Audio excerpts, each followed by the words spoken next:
right, hey everybody, what's up? Welcome to the King Cryptid Show. That's right. This one, a lot of you guys have been requesting for quite some time, and we can finally talk about it. All right, I'm ready. Are you? So, who or what is King Cryptid? We're gonna get to that today. It's gonna be about a half hour, 45 minutes of a show. I don't want to give you guys too much information. You got to read the book, but there's a lot to talk about. There's a lot to let you guys know about. And there's certainly stuff to talk about in regards to the campaign coming up too. So I'm going to talk about a little bit of that. Again, this isn't going to be like the everything you need to know about King Cryptid. There's a lot to know. But this is going to set you up. This is going to be a good crash course for the most part. In case you have any questions as well, please let me know in the chat. I'll get to them as best as I can. Some of the things, of course, I can't answer because they give too much away. It spoils the surprise. You know, that's the thing with spoilers. I don't really mind them, but when there's a surprise there, I don't like to ruin the surprise for people who'd rather discover it and should discover it the right way, which is by reading the book, not by having me necessarily say, this is what it's all about, you know, and then you go, oh, okay, well, I don't need to read the book. You know, it ruins it. So before I start, I just want to say hello to some of you guys in the chat here, and then we're going to get going right away. So if I do leave any names out, please forgive me. Comic Talk with Pops Van Zandt. Hope you're doing well. We got Reverend Saber here. Kier in the house. Hey, what's up, Kier? Metatron's Cube. Oh, you're going to miss it live? Don't worry about it. There's a replay. Statistical Zero, thank you for being here, too. Dr. Mask, Retro Elixir, what's up? We got Shane O'Sullivan and Depressive Sophomore. Hope you're doing well. Okay, let me just dive right into everything here. So first and foremost, I want to talk to you guys about something you probably see over there. That's the King Cryptid poster. It's 11 by 17. This is a freebie bonus for every single day one backer. So the first 24 hours of the campaign is probably going to launch around 8 o'clock Eastern time. So it's going to be also, 8 to 8. So not just like 8 to midnight. First 24 hours. You guys get this free. This is a Christian Rossi illustration here. This, of course, is the issue 1 cover. A lot of you guys have seen this before. We're going to be going over that again today. But again, you guys get that for free. For free. That's why it's folded too. I don't want to sell a folded poster. Nice free promo poster. Then also on a specific tier, about 50 of them on this certain tier. I don't know what to name it yet because there's going to be one that's every single cool thing. It's going to be called the king-sized collection, of course. But this one is going to be not as quite limited, but still limited to 50. This is my print. It's a 6x9 print. I'm going to sign all of them. And this is the opposite side of cover 1. And what do I mean by that? Well, if you guys are familiar with, back in the day, I loved it. Marvel Comics Presents. And they had the flip cover. It was a flip book, too, where the story also would coincide with the other cover. But on this, it would be similar to something like this. So you have your book here. It's laid out the way it should. And then you would flip it over and there's another cover. So there's no variant covers on King Cryptid. But what it is instead you get 2 covers for 1 issue. 2 covers for 1 issue. So there's a front cover and there's a back cover. Instead of advertising on the back, we're going to have artwork on the back. And the biggest reason for that was, honestly, I kept getting a lot of, especially Kier and Nick, kept sending me various amazing drawings. And I'm like, what am I going to do with these? I can't just have a million prints. I can't have like a ton of trading cards. I can't just have a bunch of posters. So what I'll do instead is I'll put them on the back of the issue. And I think that's pretty good. So let's see here. I'm going to show you guys my screen. All right. So we're going to just fly through some stuff. And again, if you guys have that's a great looking poster. I love it. If you guys have any questions about the character as I go on, please tag me so I see it pop up. But be a little patient with me because I might not see your question specifically. So right off the bat, what we have here, this is a preview page, just the really loose pencils here of something Christian Rossi had sent me. Now this is up top left corner. We have the behemoth. The behemoth in the background with King Cryptid there squatting. And you see that his spear has been destroyed. He's got that in the foreground right there, chunk right into the earth, and he's holding the other half. Now, Behemoth is using his wings in that third panel there to create an attack, a gust against King Cryptid. That's really kind of making it hard for him to move. So during this panel, what's going on is, of course, they're fighting. There's a fight going on here, and King Cryptid is pleading with Behemoth, I'm not your enemy. So that's what's happening here. We have this right now. This is a something that I think I have the final pencils along as well. But this was the page before that. Again, these are relatively loose pencils from Christian Rossi. I got the final pencils here. I should anyway. The Behemoth sees King Cryptid, swipes down, and he's attacking him. This is all from issue 1. Issue 1 is all about the Behemoth. Issue 2 is going to have the Granite Beast, and of course King Cryptid's throughout. Issue 2 has the Granite Beast. Issue 3 is a flashback issue centering around 4 friends in 1984 that are going to look for King Cryptid in the White Mountain National Forest. And issue 4 is a Broog issue, of course, Kier. You are very familiar with Broog. So Kier with a piece right there, that's a promo piece of Broog with King Cryptid. So that's issue 4. So let me see what we have here, looking through all the images. Now here is that Christian Rossi piece. That's the cover of issue 1 as well as that 11x17 poster. And here, let me see if I can zoom in a little bit. I don't want to spoil too many things. But check out the rough work. These are rough layouts of Nick Hunter on issue 2. Issue 2 is going to be a full black and white issue. And the reason for that being is that it's mostly inside of King Cryptid's cave on the night of a new moon. Now, King Cryptid gets his power from an enchanted moonstone. Very similar to what this is. And this moonstone piece, all these moonstone pieces will actually, I got 50 of them. They're going to be included as well in a top classified tier for you guys. So you can have very similar to what King Cryptid has, which is mostly, that's what you see there. That's in the middle above his third eye on his forehead. It's embedded into his crown of bone. It was put there by a Wampanoag shaman about 100 years after King Cryptid came into existence. King Cryptid is a cursed immortal, and he's over 500 years old. And you're going to get into a little bit of his origin maybe in a year or two from now on the next wave of issues. But his full origin is always going to be shrouded in mystery. It's never going to be 100% revealed. What it is that, of course, he has all these different memories of things that have occurred from his past life and from his life as a cryptid, full-fledged, animalistic, raging, eating people, eating animals, killing things all the time for about 100 years, cryptid. And then his life as a sentient being, gaining wisdom through the years as well, spending about maybe I'd say close to 400 years or so in that position.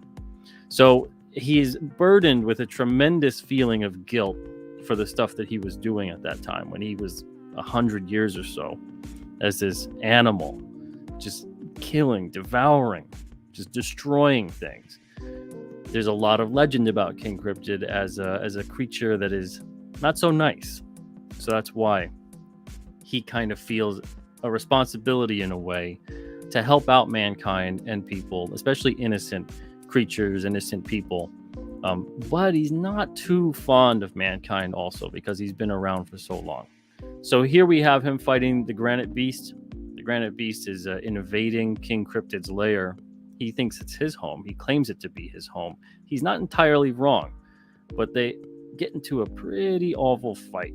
And I don't want to give away a lot of what happens here. So you can see Nick Hunter's amazing work right there. And that's what his finished work looks like. So if you can imagine, here was the roughs. He's an animator. That was the finished work. He sent me this one day. We already had the cover chosen, the main cover of issue 2 chosen, which was this, a little more storytelling, a little bit more mystery involved as to what's happening. And then he's like, I was messing around. Decided to make this. And I was like, that's too good to not show. That's too good to not use. But how am I going to use this? And the flip cover idea was born.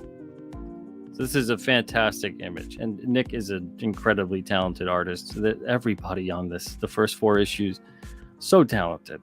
I'm blessed. And so here's that cover, unfettered. There's no layering, no letters or anything like that on there. No composition in terms of the page layout. But you have that image. You get the hands of the granite beast going right for King Cryptid, and then the flip side cover, kind of that reveal of what he does once he's got him. Like I said, Nick he's gonna blow some people away. I think he's got some fantastic work. Now, if you notice, there's a bit of a similarity. We got Kier here with his amazing line work. His issue will be colored by Christian Rossi.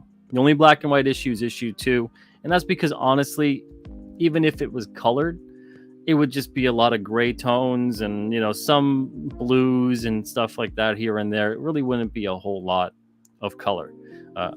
We made a creative decision here instead to just go full black and white, really play on that high contrast. And then we got Christian Rossi's work on the cover to number 1. And of course, some of the rough pencils that I showed you before. Now, Alex Jovich, he's going to be doing issue 3. He's going to have that all ages issue. And let me see if I can get... Here was a rough sketch of King Cryptid, a head of King Cryptid, a profile type shot from Alex. This was a few months back. He's getting more familiar there with the character. Yeah, a lot of great stuff here. So here was another shot as well. This is something, like I said before, Nick Hunter is an animator, and he had done this. I shared this, but in case you didn't see it, he had done this animation that came cryptic. He's running, and then he's going to jump up, leaping through the air, the full moon night. And this is just a promo bumper. And then he did this other one as well. I showed this before. He's just walking along like a badass. And Nick just does this stuff, and he'll just send it to me, and he's like, hey, I made something. Speaking of people who also send things to me that are very excited about the things they're just creating from this character, we got Kier with this amazing piece here. And I don't know eventually what we'll do with it, but we'll do something with it. But you got King Cryptid in the middle there. You got the Granite Beast to the left. You got the Behemoth to the top. And you got Brug to the right.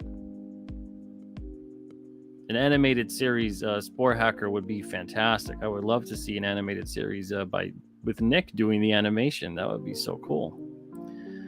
But yeah, so we have this going on. This is a Kier piece right here. Again, I don't know what we'll do with it, but we'll do something with it. We'll do something with it.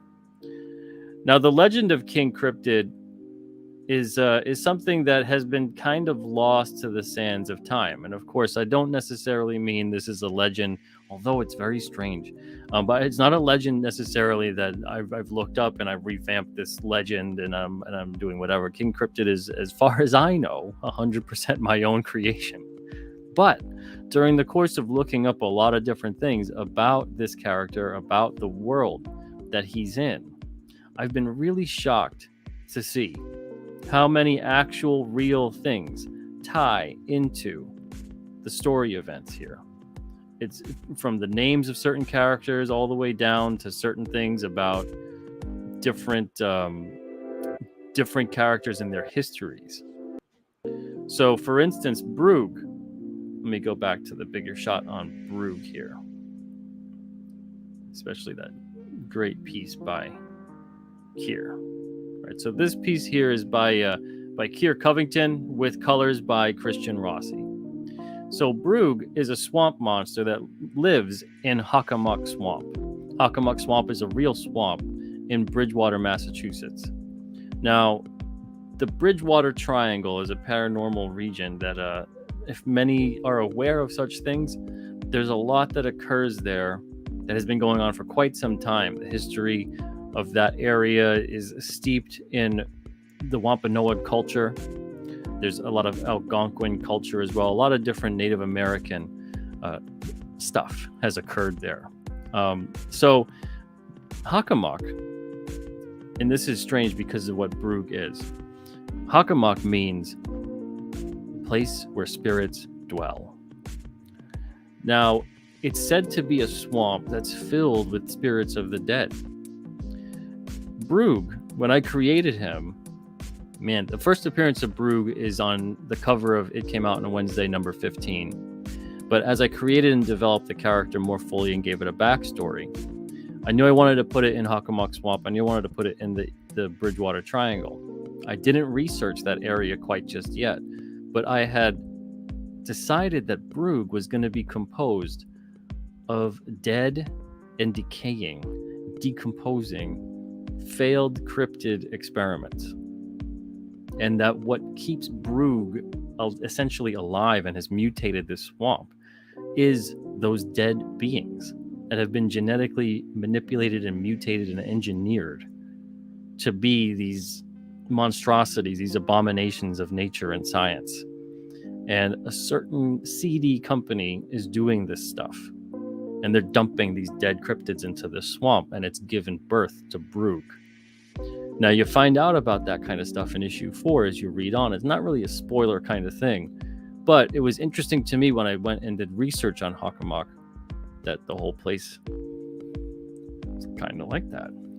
It's not about, cryptids in the swamp, but it's about these dead things. There's a sacred kind of feel to that swamp because of all the dead that reside there, and there's all different. It's a very integral part of that legend and that culture as well. The Wampanoag culture makes a big, like I said before, impact on this story, King Cryptid in general. That piece that you see there, that's in the middle of his crown, that is that enchanted moonstone. It gives him a psychic ability to talk to animals, psychically, of course, and also to talk to cryptids. It kind of enables him to decipher between what is cryptid, what is human, what is animal, and sense these life energies. It also gives him the power to keep his animalistic nature in check so that it's not subverted to the point where he loses his humanity, because that's such an important thing.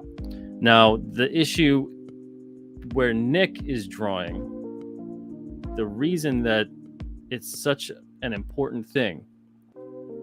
So in his cave layer, there is a stream. There is a kind of a little lake in there. There's a reflecting pool that basically is charged up with the life essence of a rock beast. And what it is that from space, and this is all going to sound whatever to you guys, but this is what my mind says.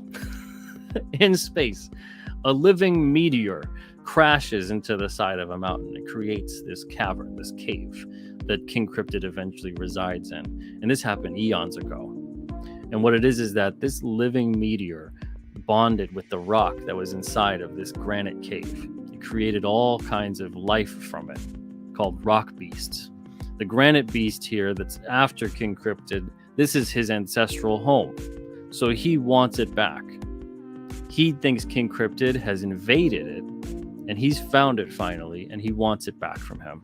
The thing is, King Cryptid needs this place to live. He needs a reflecting pool, especially that's charged up with this energy that heals him.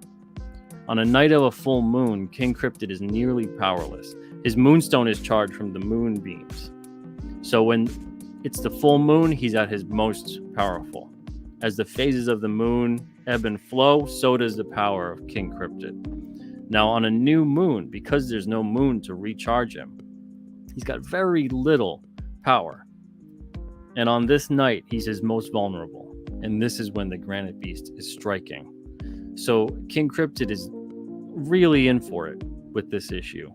He has to make sure that he can survive this attack, but furthermore, that he can also manage to still live in this very important cave, because without this pool to recharge him every single month, what happens is that moonstone basically drains, and in order to recharge it again, he has to get into the next lunar cycle. So he'll spend days sometime becoming an animal once again, and essentially killing, eating whatever in sight. And he doesn't want to do that at this point in time. He knows what that was like and how horrible that was, and he doesn't want to revert back to that state. Down the line it might happen again, but for now, he doesn't want to go into that rage again. So that's why he's trying to not necessarily fight off the granite beast, because he definitely can't overpower him in this state, but he's trying to survive. He's trying to survive and get to that pool. Does he? Doesn't he? I don't know. We'll see. I do know, but I'm not going to tell you. Well, King Cryptid survives, of course, right? I mean, he can't survive. We're going to end the series. But what happens? What stems from that kind of a thing? His interaction with the granite beast. His interaction with understanding where this beast is also coming from. But does the beast understand where he's coming from? Does he care? We'll find out. So that's why it's so important with that cave layer that he has. It's integral to that character, and it's of utmost importance that he manages to keep that layer specifically. So you find out a lot about that stuff in that issue as well. In the third issue, we've got the kids. The kids are Eric, Linda, Ernie, and Jeff. Eric is probably, I'd say, the main leader of the group. They're in ages ranging from 10 to 13.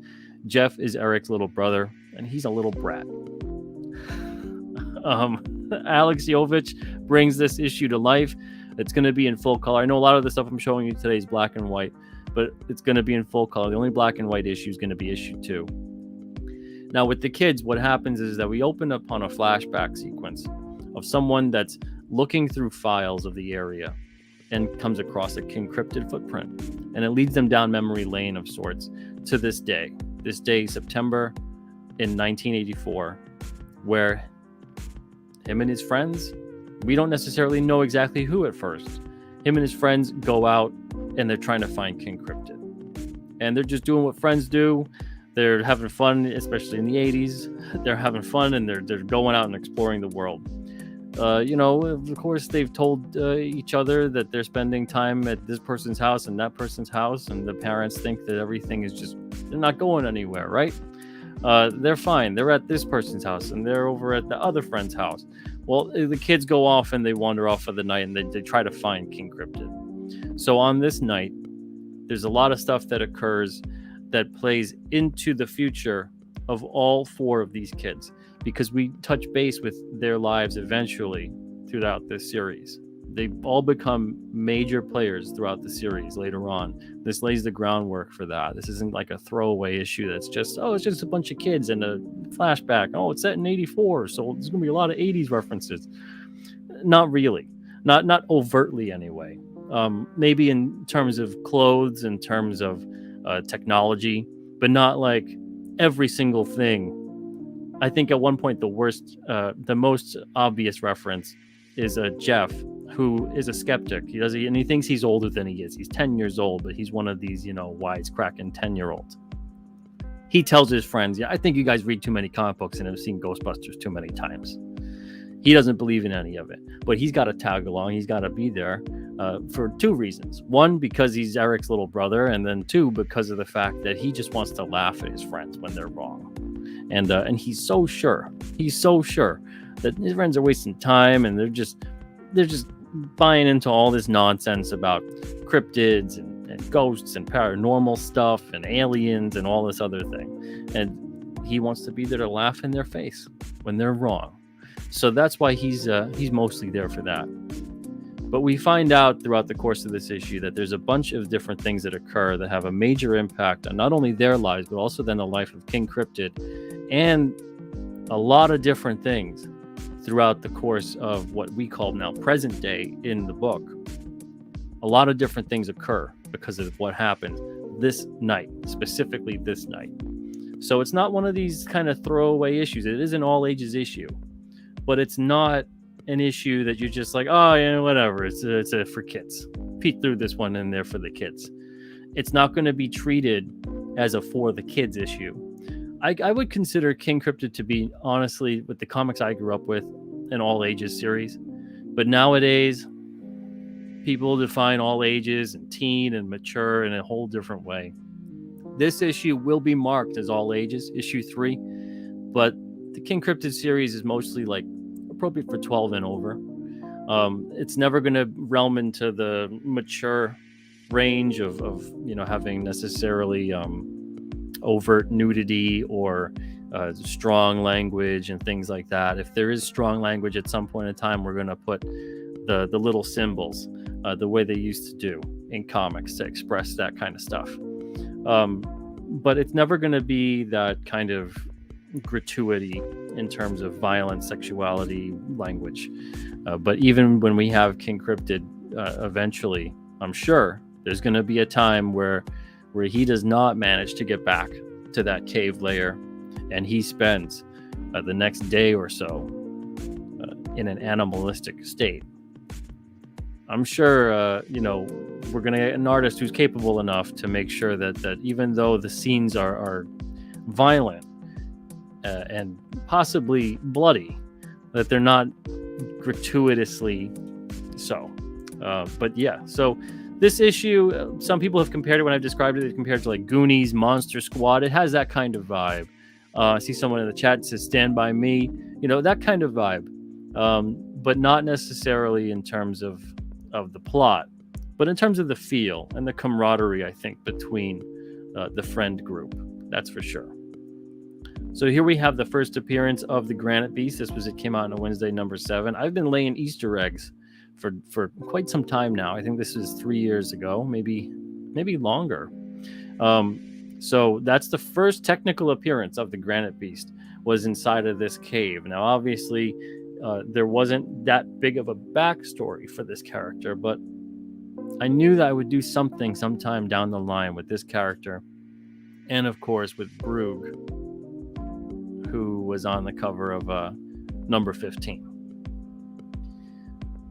And I'm so glad that we managed to work them into King Cryptid. There's going to be a lot more stuff worked into King Cryptid over the following years, but I'm not going to spoil that now. So here's something else from Kier that I thought was great. And he had sent this to me. So originally he had sent this to me, and it wasn't necessarily the issue 4 cover. But I loved it so much, I was like, it has to be. So of course Christian colored it, and it's perfectly set up to be a cover. It's got space at the top for the logo and the corner box. It's got space for some kind of a tagline, all that kind of perfect laid out stuff. I don't know if Kier did this on purpose, but he pulled it off. So he sent me this sometime after, which could also be a cover to an issue. And he colored it. This is colored by Kier. So on the flip side of issue 4 will be this image to issue 4. And I'm going to get into the actual covers in just a second. Let me bring up that window. Let me bring up that. Oh, and also just something really cool to show you guys. Here was some character preliminary sketches from Nick Hunter. Nick did this when basically when he was just bored. He pops up this amazing work, and I'm so grateful he does it. It's been fantastic working with Nick, Kier, Christian, Alex. It's been tremendous. So Nick really got the vibe of the character here, and as you could see, of course, like I said before, he's an animator, and I think it really shows. It really shows in the expressiveness of his work. It really shows in how quick he's getting it all right down on the paper. And he also sent these to me. I haven't showed these at all yet. He just did these for fun. Purely for fun. And I know he went and developed the top 2, the left and the one in the center. But goodness gracious, I mean, I hope he develops the rest.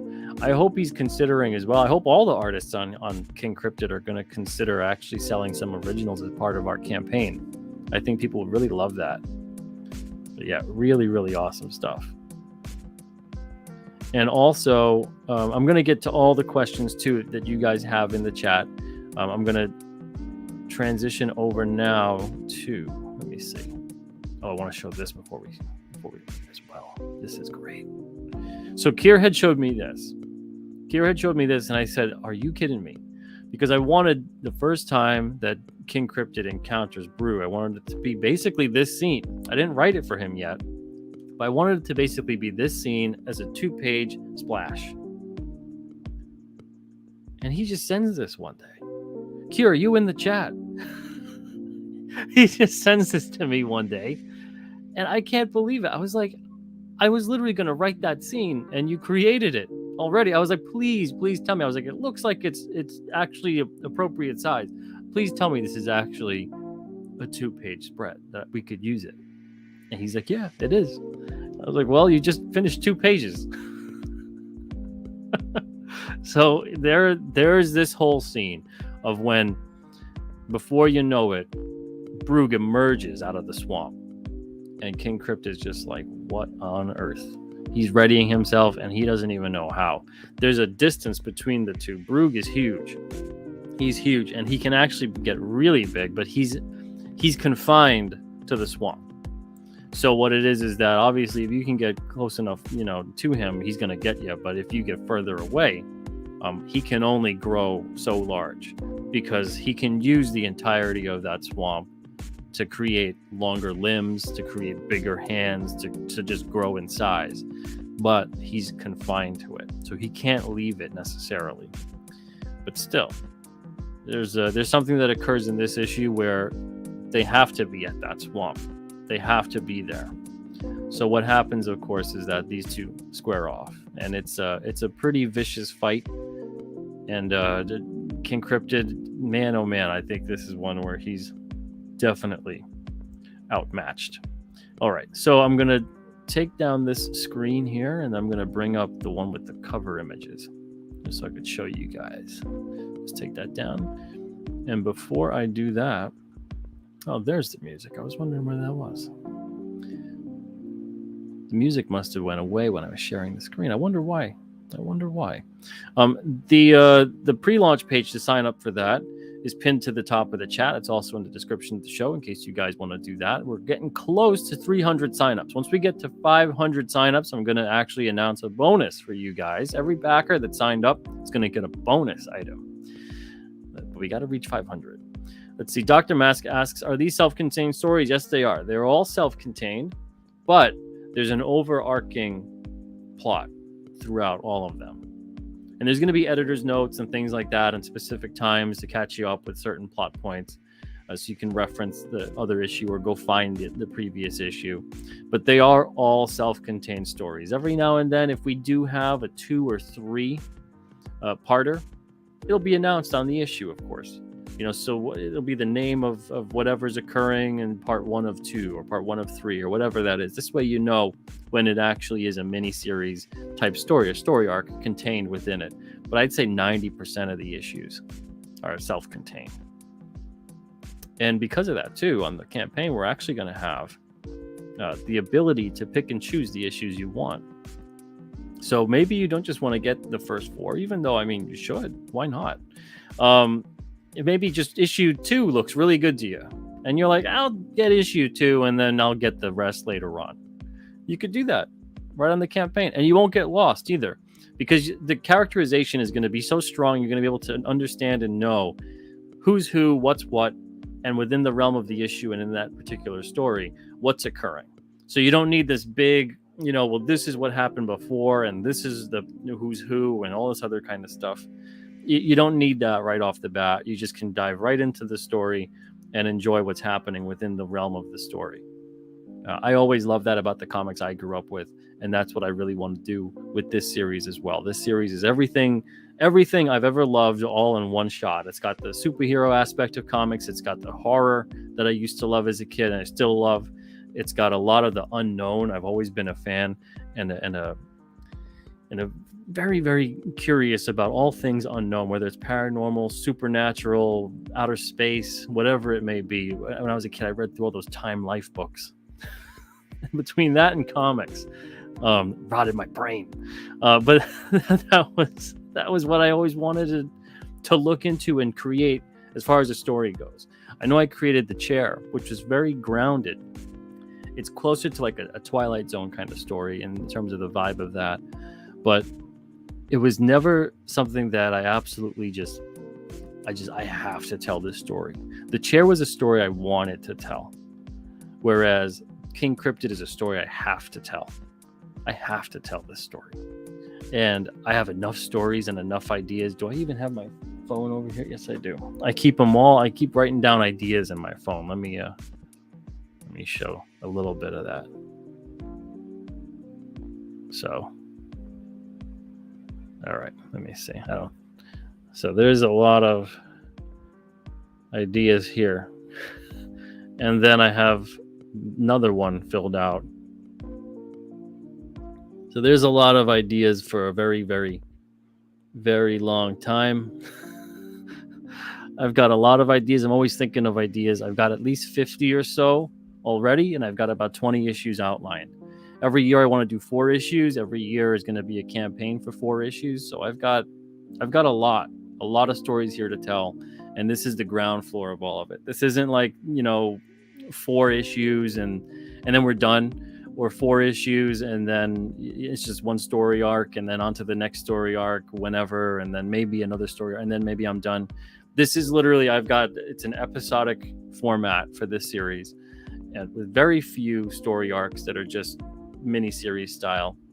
And this is something I'm just going to keep doing for a very, very, very long time. So if you're getting in on the ground floor with this, I really appreciate your support. And if you're excited about any of the stuff I'm talking about, or you dig any of the stuff I'm talking about in terms of the tone of the story, what I'm most interested and influenced by in terms of storytelling, it's always coming back to several different things.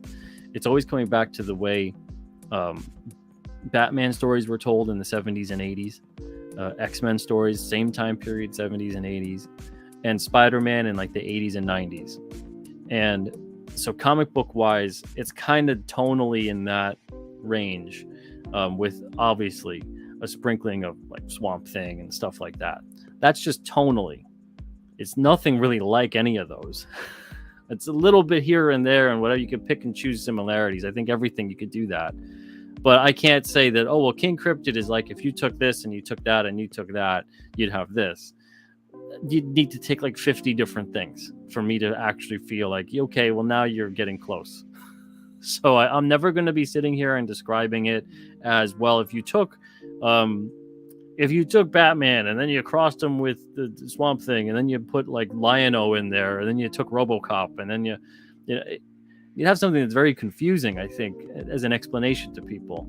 So I'd always rather talk about how King Cryptid is and what's he like, and especially in terms of his history, his personality, the personality of the world around him. In issue 1, we have the Behemoth. We have the Behemoth, and the Behemoth is a genetic cryptid experiment derived from the genetics of the Mothman, the legendary Mothman. So, of course, we have a little bit of that actual legendary cryptid stuff built into this series, but most of the cryptids are going to be cryptids of my own creation that are inspired by certain things or tied into the legend of a lot of different cryptids. Then we also, in issue 1, we have a bounty hunter by the name of Victor Lugo. And Victor Lugo is a big game hunter turned cryptid bounty hunter. And he's world renowned, and he has all these different things that he can take down all these different animals. But now he's getting bored. He doesn't want to just take down animals anymore. He wants to try to take down and capture, especially alive, because it's worth way more, cryptids. So we have him on the hunt. He's been hired by this organization, this very seedy organization throughout the entire series of King Cryptid. He's been hired by them to track down the Behemoth, which has escaped. And King Cryptid, of course, gets in the way. Now he's like, I got to get 2 of these things. Calls them up. Says, my price just doubled. So he wants to get both of these things alive, but if he's got to kill, he's got to kill. So he's a series character as well. He's someone that gets established in issue 1, and we're going to see more of him later on. And there's a lot of stuff that's going to happen with that character in particular. I'd say that he's kind of like a secondary villain. The main villain, I'd say, would be the organization and the people running that. But there's a lot of secondary villains that they employ that, of course, go toe-to-toe with King Cryptid or put other people in harm's way or are doing other kinds of things. So there's a lot of that kind of stuff. There's also cryptids that are going to be outright just evil and out for blood. And there's other cryptids that are going to be misunderstood in a way. And then there's some that are also going to be friends that King Cryptid's already known, and they're going to be introduced into the series as such. All kinds of stuff like that. So there's a lot of world building here, but it takes time.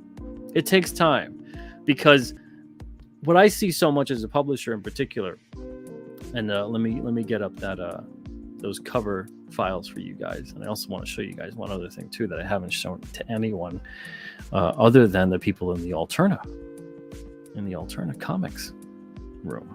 Let me see. Let me get that cover up. So I see a lot of stuff as a publisher with people that want to build a massive world. And they put all of their story ideas and they just kind of just like shove it down the reader's throat. And I'm reading this stuff, just the first 5 pages usually of what comes in. I am completely overwhelmed and confused, and I don't know who to feel for, who to hate, who to like, who I'm following the story of. Like, which one am I following here? You know, because there's always going to be a main direction in which that story goes, unless you got to be a really great storyteller to be able to craft a story in multiple directions and give them the same amount of attention and the same amount of time and the same amount of emotion that you're expecting the reader to have. But there's a lot of people that they have major worlds to tell, but they don't zero in on a character and build the world around them. If you have that character, I mean, Rob Geronimo does it really well, where I think he can actually set up a whole world with these different facets and you follow several characters along. It's so difficult to do stuff like that. But the reason I think he's so successful at it is because he's doing it slowly. He's building it one step at a time. He's not just throwing everything at you every single time you read Blood Realm. If he was doing that, honestly, I don't think I would have signed the book. So I see a lot of submissions like that are, and it's good to be ambitious, but they need some editing. They need someone to get in there and say, look, you got to find a focus here. You got some cool stuff going on, but at the same time, you're in a rush to get to all of it. There's stuff that I'm talking about today that you might not even see in the comic for 3 or 4 years. And that's something that I have to live with. You don't know what you're missing yet. I do. So for 3 or 4 years, I have to sit on those ideas and just go, okay, well, one day we'll get to that. One day we'll get to that. And I have to do my best to keep all of that to myself. But I'm going to love the conversation. I know it's going to happen. I'm already seeing it. The conversation that's going to occur with a lot of readers, with me, with each other, about thinking, well, how does this character play a part and what's going to happen with that? Are we going to see more of this one? Are we going to see? I'm going to listen to all of that. So if you guys end up falling in love with certain characters and you want to see more of certain characters, I'm going to have a story ready to put them in. It's going to me, this is the best time to have a series like this and do this kind of stuff instead of waiting like a year or something to get back, sales reports. And this is in the long ago with comics, especially. And then you look at like the letters pages, and you see all the people that write in. Well, these readers and the creators, they can kind of almost create something at the same time together by us listening to you guys about what you're liking, what you're not liking.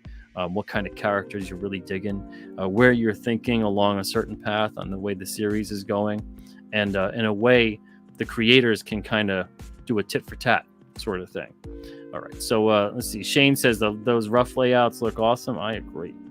All right, so I'm going to share the screen here, and then I'm going to start answering questions in the chat. I know I answered a couple, but I'm just too excited to get to a bunch of stuff today. We'll make it an hour. We'll do 15 more minutes. So here's issue 1. And while you guys take a look at the issue 1 cover by Christian Rossi here, let me make sure. Can this actually... There we are. So you guys can actually see the full cover. Let's see. North Free says King Cryptid is the most anticipated title of the year. So mysterious. Oh boy, I don't know about that. If it is for you though, then thank you so much. I appreciate that. Statistical Zero says those pages look great. I cannot wait to get these books in my collection. I can't wait either. Goodness. Shane says, just curious, ever have any interest in realizing a separate finished pencils ash can comic? Just thought of this while looking at these page layouts. Perhaps. We'll see. To me, that kind of stuff is always great for like a stretch goal.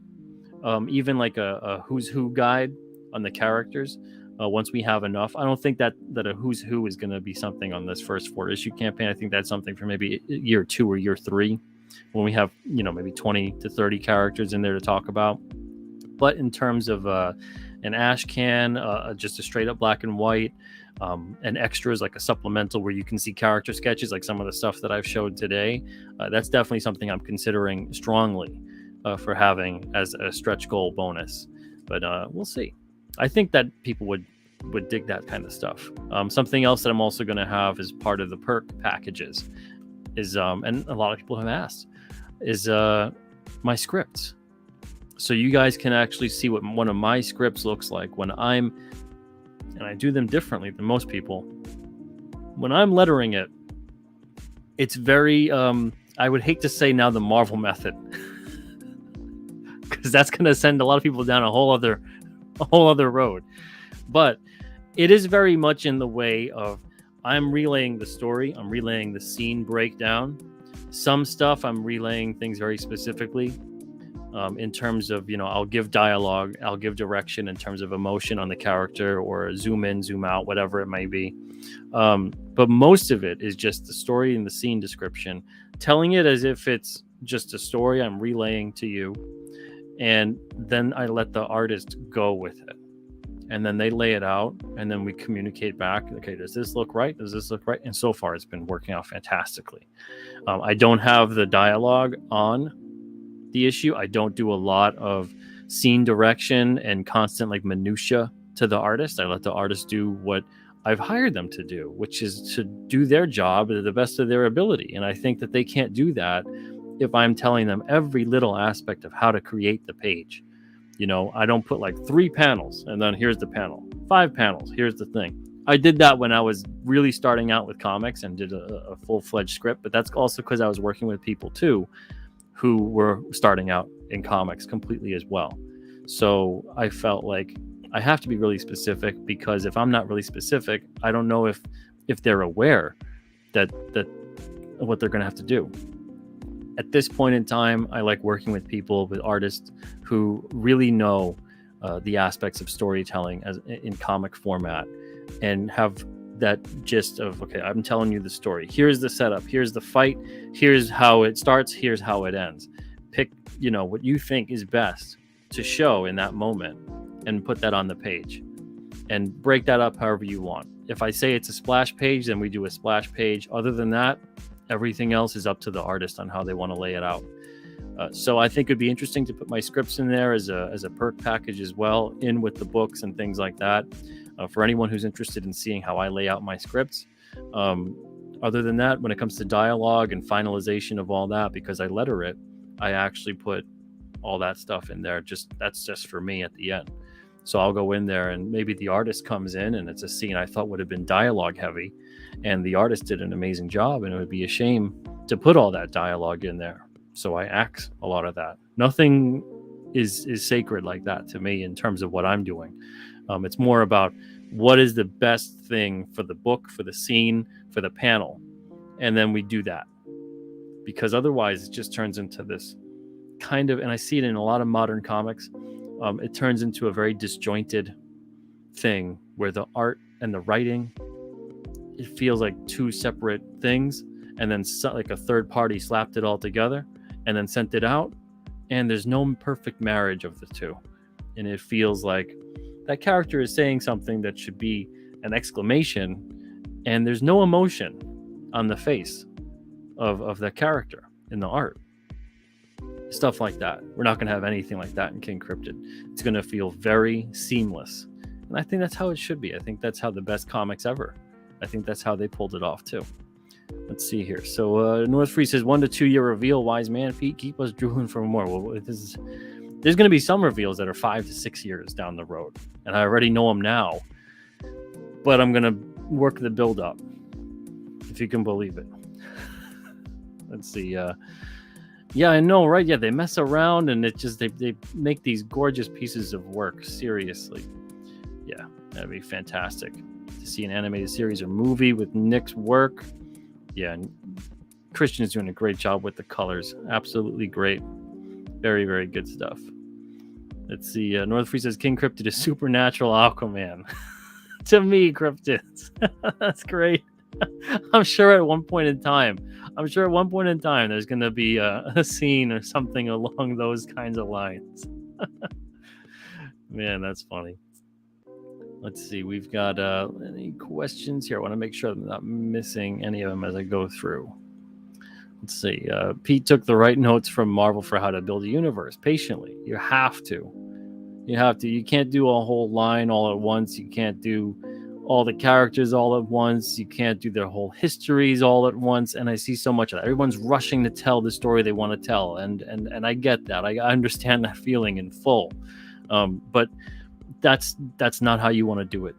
You don't want to do that at all. You want to make sure you're layering things in there. You're building brick by brick, not a whole section at a time. Brick by brick. Each issue to me is a brick. It puts one more thing in place. Let's see. North Free says Kier's becoming a superstar. Also, would really love to see Rob Willis draw King Cryptid. Oh, that would be cool. Yeah, maybe one day. That you never know, right?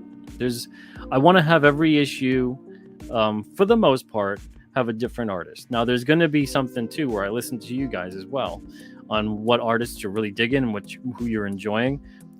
So far right now, it's been a blast working with these 4 guys, and I think that they're going to be coming back again for the future. So I'm not saying that, well, Nick, that's your issue. Kier, that's your issue. You're done. Absolutely. I'd love to work with all 4 of them again. Christian, Kier, Alex, and Nick. But, there's so many artists out there too. And I think if the more King Cryptids we get, the more issues out there, the more that the artists have for reference material. So, in the future, we're going to have Jeff Elkins. I already talked to him. Frankie B. Washington. I've talked to him as well. So there's a bunch of different artists that I want to get in on there to do some King Cryptid stories. Spectator says you can use Frankie's sketch card catchphrase for King Cryptid on this double V. Yeah, what is going on here? For some reason, Frankie's what's going on here on all of the King Cryptid sketch cards he makes. I love it. It's great. Let's see. Adam Warlock says art looks amazing. Great concept for many stories to come. Absolutely. All right. So let me show you now the issue 1 flip side cover. That's my cover. That's similar to it's pretty much the print. Now up top on the top right, we got the Old Man of the Mountain. That's a New Hampshire staple. And King Cryptid right there at night, just laying low in the dry brush.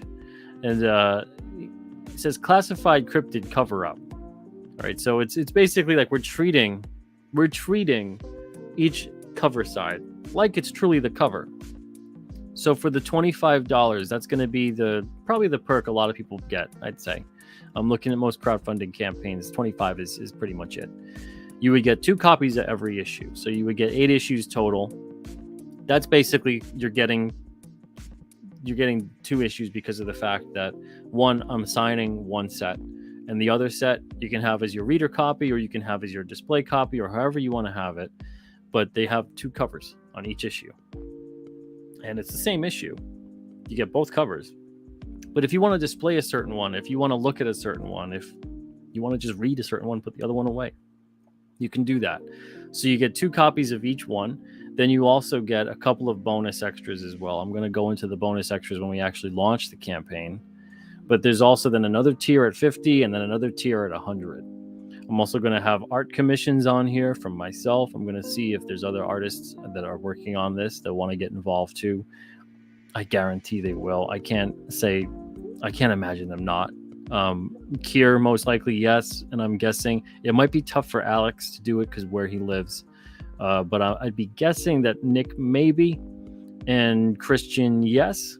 So we'll see when the time comes. Now, this campaign, you can see here, March 2023 is the cover stamp right there in the corner box. That's when I'm expecting to get everything to everybody. So the way things are going, though, it's probably going to get to you guys before that. I mean, everyone's been so fast on this. I'm already getting finished pages starting to come in. And that's just to have for the preview. I want to have 2 preview pages of each issue plus the covers for the campaign so you guys can see fully lettered pages, completed done pages. So you guys can read through it too a little bit. And everyone's going so quick with it. It's been fantastic. So I'm thinking it'll be done before that point in time. And if it is, fantastic. If not, we'll see. But I really want to make sure that in this situation, when it comes to getting you guys something on time, I'm going to over deliver while I under promise. There's going to be some really, really fun stuff on this campaign. I got a lot of more fun stuff for the future as well. But again, just like the world building and the character building, one thing at a time. I can't just dump everything King Cryptid related to this one campaign. I'm going to have it maybe 10 to 12 perks tops, and then the add-ons and things like that. Let's see. A statistical 0 says all or nothing, son. 1 to 4 or bust. Oh, thank you, man. Appreciate it. Hey, Ross, how's it going? Says, I'm seeing amazing action figure potential, very together, but playsets probably need some work. I would love to get a King Cryptid figure. That would be so cool. So cool. Maybe I should talk to Fabrizio about it, because he's got, it's not a figure, it's a statue. It's like a maquette. But I'm pretty sure it was like 3D printed and all that kind of stuff. I wonder who he does that with. It might be worth getting maybe even one just for myself. So here's the issue 2 cover. Go back to that. There's the issue 2. And this one's by Nick Hunter. I'm going to have, and you probably already know this from Alterna books, but I'm not a fan of getting an artist on a series that has nothing to do with the interior. I like having the interior artist do the cover. It came out on a Wednesday as an exception where everything is kind of a standalone. You know, there's short stories and then there's a cover by an artist with a monster that generally does not make an appearance in the book. It's just kind of like an eye-grabbing, cool cover. But on a series, I like having the interior artist do the cover. This is because for 2 reasons. Number 1, so you guys know what to expect. It's the same quality level of the interior that's on the cover. And then number 2, so that the interior artist doesn't get ripped off of that prestige of having a cover. Because how awful is that? You bust your butt to do the interior and then they give the cover to someone else. Like, oh, you were good enough for all the 20 to 30 pages, but the cover, we need someone else to sell the book. So I like having the interior artist and the cover artist be one and the same on their issue. So Nick does the cover and the interior on issue 2. And then, of course, that's the flip side. We got that bit of a logo interaction there up top. Let's see, go back to the chat and see about you guys and if you got any questions. I'm glad you guys are digging it. Appreciate it. Kier says, I'm working on page 21 layouts today. Oh boy. Can't wait to see those, man. Oliver from 656. Hey, what's up? Says King Cryptid versus the Cryptidinals. When? Oh man, maybe sometime down the road. I would love to do that. I'm not saying no to that, but we'll see what happens. That would be a lot of fun, though. It definitely would be. We could at least have, even if we don't make an official story, we can at least have some kind of a show where we almost like D&D it out. I think that would be cool. Kier, what's up? Says hail all the chat. Let's see. Stato says all King Cryptid needs is a Jack McGee.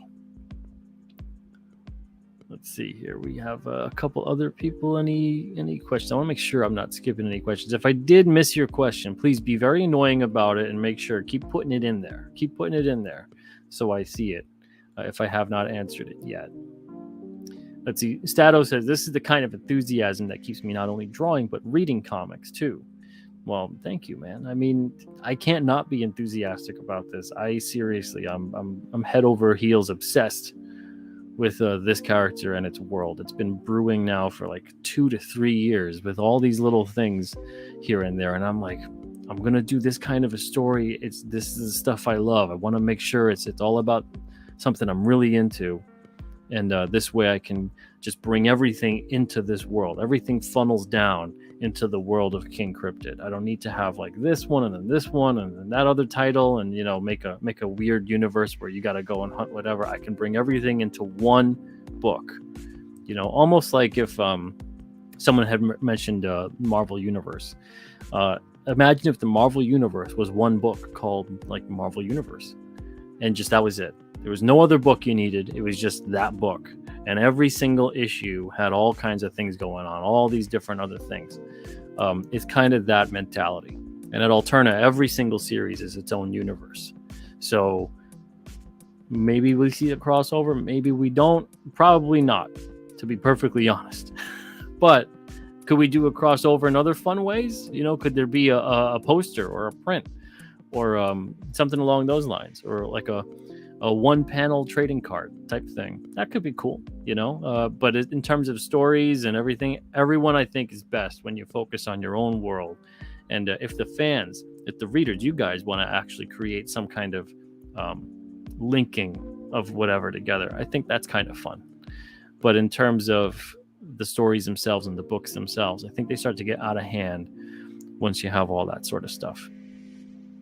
Let's see. North Free says King Cryptid's villains are going to need to be overpowered because the king looks badass. Yeah, a lot of the villains absolutely are. They can generally destroy him, so he's got to find a way to not get destroyed.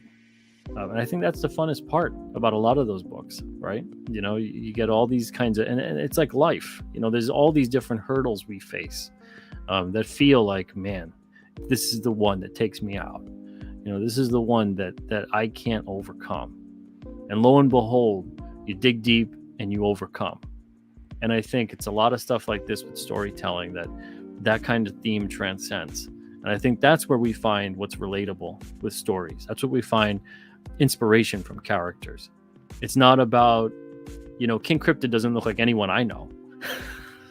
So in terms of representation, this ain't the book for you. There's not a lot of humans. There's a couple humans. But in terms of representation on an emotional level, on a spiritual level, on an intelligence level, a thought level, there's a ton of that. And I think that's the thread that connects all of us with stories and characters. It has nothing to do with what anything looks like. It has everything to do with what they are like, what they behave like, what they think like, how they feel.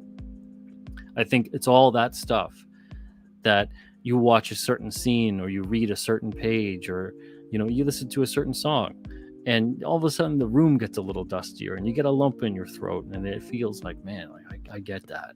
I get that. And that's the kind of thing as a storyteller, what I'm trying to hit upon are those emotional notes. And you can't hit upon emotional notes if you're so worried about the superficial, because the superficial is never anything deeper than the surface. So it's all about, how do you get someone to care about this thing as much as you do?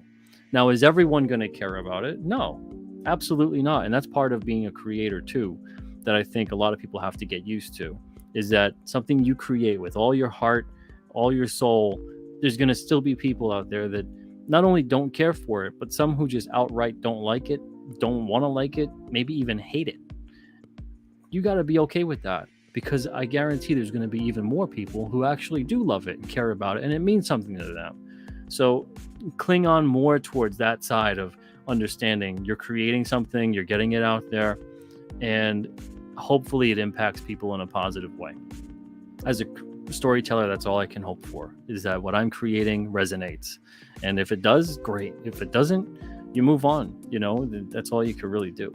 All right, so that's the flip side cover there to King Cryptid number 2. And then we have issue number 3. This is the Alex Jovich cover. Alex tells a really great story with this cover. You get the 3 friends there. We got Ernie on the left. We got Eric in the middle, or next to Ernie. And then you got Linda, and you got Jeff, the little bratty brother of Eric. And Eric goes, guys, I don't think we're alone. And you get King Cryptid ominously standing behind them. So how everything plays out with that, you guys will see. Infinity says, next Tuesday, Peter will be on my channel talking about KC and other stuff. Make sure to tune in. Absolutely. That's going to be a lot of fun. Let's see. Super Jerry. What's up, Super Jerry? Hope you're doing well. We got Ben Soto in the house, too. Hey, Ben. Zaid Comics said, this book looks cool. Thank you, man. Appreciate that. Let's see. Ashton says, Pete, are there comics out right now that have those stamps? Nothing out right now has the cover stamps. I'll get to cover stamps on the Alterna channel probably tomorrow, actually. But yeah, the cover stamps are going to be a part of the Reader Reward Exclusives program we're doing at Alterna. And those are going to be coming out with the winter books. So it came out on Wednesday, 17, 18, Mighty Mascot, second printing, number 5 and 6, Wolf and Batsy 3, all those books. Hey, Golden Tree TV, what's up? We got Gerald Lang here too. Hey, Gerald, hope you're doing well. Also have Eliza Barr says, you need to dump everything King Cryptid related into one campaign. Everything, just all of it. Antoine says, yeah, I never cared for that bait and switch cover thing unless it was a painted cover. Yeah, there's a place and time for certain things like that, but I just 99% of the time I just don't care for it. It feels like make a trading card set, make a print, make a poster. If all I'm gonna do is buy it for the cover, and I could care less about what's on the inside, give me it and go all out. Let's make it fun. Don't just make it a cover. The cover is supposed to sell the interior, not just be an additional asset to sell the book and make it seem like more people are reading the book than not. Let's see, which is what the mainstream uses that for, and that's why I don't like it. Randy says, Pete, will there be advertising in these comics? Yes, there'll be advertising in the comics, and that'll be up as well as a perk for you guys to get. Similar pricing to the Alterna ones. Gerald says, what kind of research have you done in terms of cryptology or folklore? A lot. I don't want to... I went into a little bit of the details today, but I'm not going to bore y'all with all the details. Plus, I just don't have the time. I already went way over. I'm going to be ending the show soon. But yeah, I've done a lot of research across the board, a lot of Native American mythology as well. A lot of stuff like that. Jaded One says, the artwork is beautiful, got an Art Adams style. Yeah, both I find Kier and Nick have an Art Adams style, and I love Art Adams. Art Adams is one of my most favorite comic artists of all time. So maybe that's why I'm also drawn to their stuff. Let's see. Eliza Barr says, I think I went to a school with a few people that look like King Cryptid. Oh, boy. Well, you said it, not me. Let's see. Hey, Keely Chow, what's going on? Hope you're doing well. Dr. Mask says, I'm interested to see how time he incorporates into the world. Well, you never know. Right? All right. So here is now the flip side cover to King Cryptid issue 3. This is Monster on the Mountain. So, of course, this is talking about King Cryptid, or is it? So, King Cryptid number 3, again, all this work by Alex Jovich. I love that he's got the covers, the corner slot with the 4 heads of the kids. And then he had presented this to me as a cover initially. And I was like, I'm actually thinking of more of a storytelling kind of cover. And I described this one to him. And he goes, actually, that was my first choice, was doing a cover very similar to this kind of style. So I was like, oh, all right, let's go with that. But this image was so great that I was like, we still got to use it. So there it is, flip side of issue 3. And I can't wait till Alex gets everything going with that. I love his animated, expressive style as well. And then we've got King Cryptid number 4, In the Belly of Brugh. So there we have King Cryptid looking like, what the heck is happening? Or as Frankie would have him say, what's going on here? And there's Brugge just tearing down some of the old decaying trees as he works his way towards King Cryptid. This, of course, by Keir Covington, and then the colors by Christian Rossi. And then on this one, it's 100% Keir Covington. The colors here are also by Keir. I love doing little things like, I don't know if you guys ever notice it, but I love doing little things on the covers. Like I'll have, and you can see it here, his little claw, and it comes over the barcode box. Make it a little bit interactive. Just those little kind of elements. I don't know. It's fun. So Keir did this whole cover. And like I said, he presented this image to me one day. He said he was just messing around, just having fun. I was like, this is cover worthy. So flip side of issue 4, Keir's cover right there too. Both of his work. And the interior issue, what I've explained to Christian, and you can probably see it too on this cover, is I wanted something very similar to the flats. That kind of 2-3 tone flat that was in a lot of 80s and 90s comics, especially early 90s. Anything past like 93, 94, not so much. But especially like the 80s in general. I love the coloring on a lot of those books. Anything like that's between 85, 86 to like 89, maybe 91. So I think Christian nailed it. He did a great job, and he's going to have that type of coloring, not just on the cover, but of course, as he colors the interior too.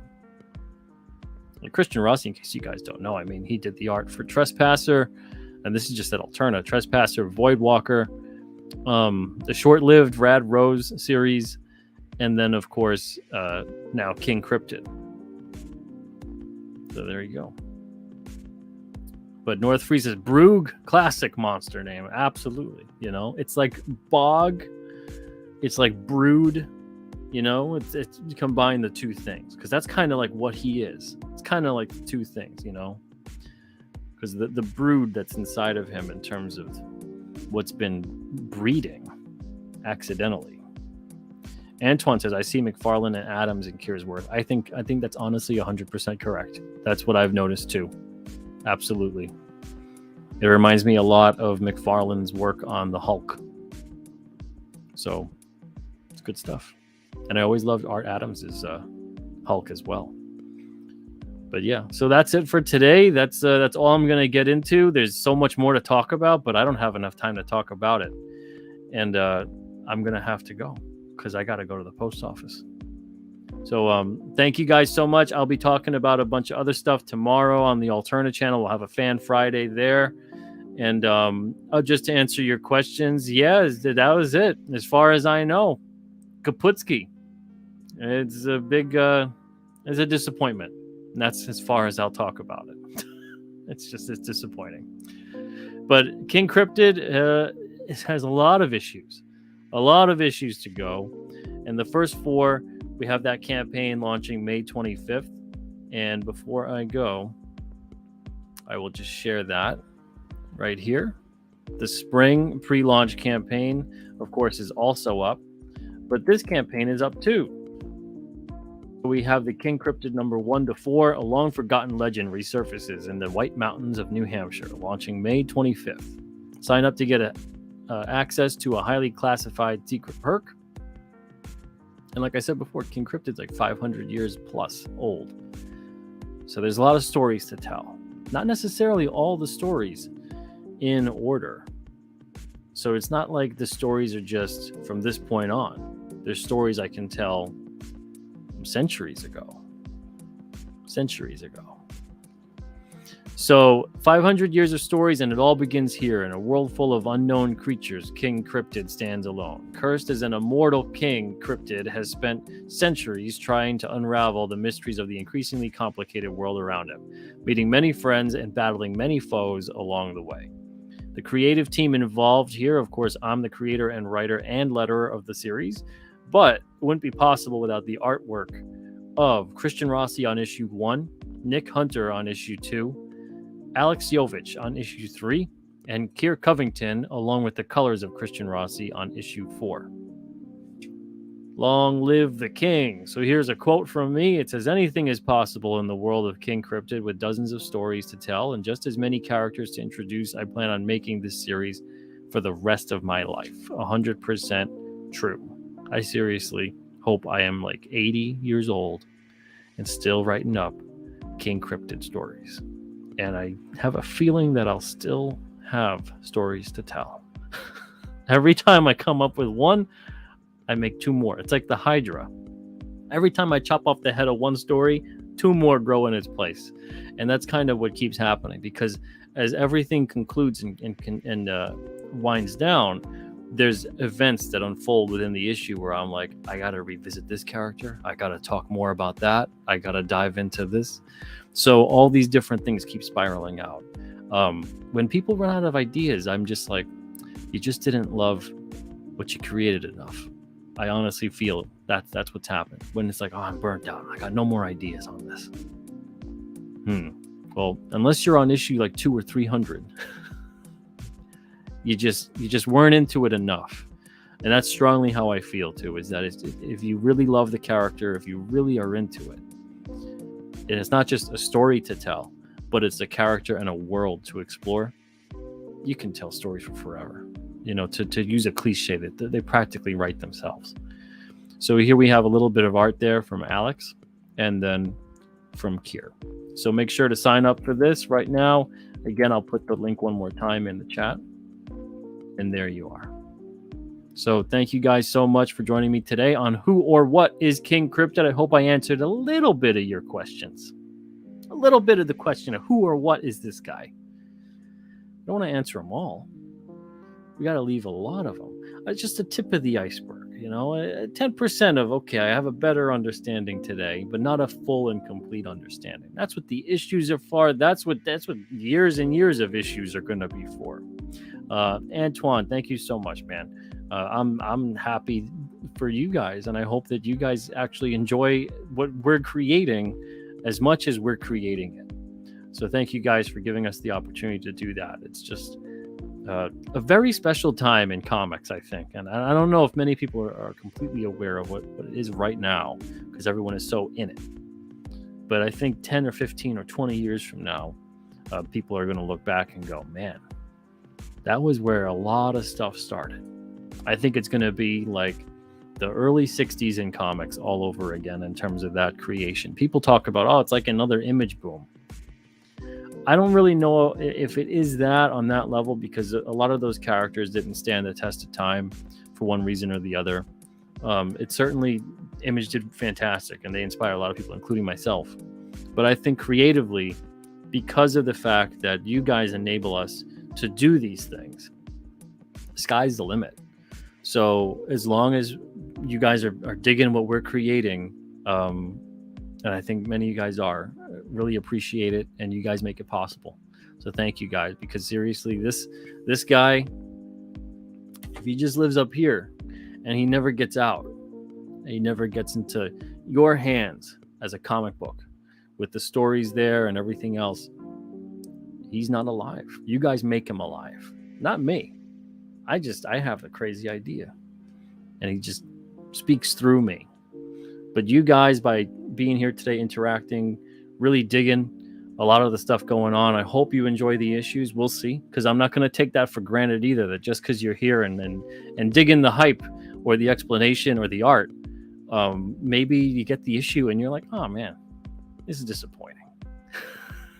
I'm not going to take any of that for granted.